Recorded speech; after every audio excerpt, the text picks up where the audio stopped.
ఇదిలా ఉండగా నిజామాబాద్ జిల్లా వర్ని మండల కేంద్రంలో సంత్ సేవాలాల్ మహారాజ్ 287వ జయంతిని బంజారాలు భక్తి శ్రద్ధలతో ఘనంగా జరుపుకున్నారు.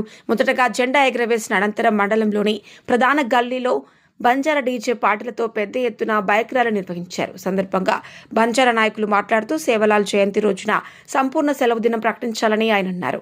అలాగే సంత్ శ్రీ సేవాలాల్ మహారాజ్ రామ్రాజ్ మహారాజ్ యొక్క అడుగుజాడల్లో సన్మార్గంలో నడవాలని వారు సూచించారు.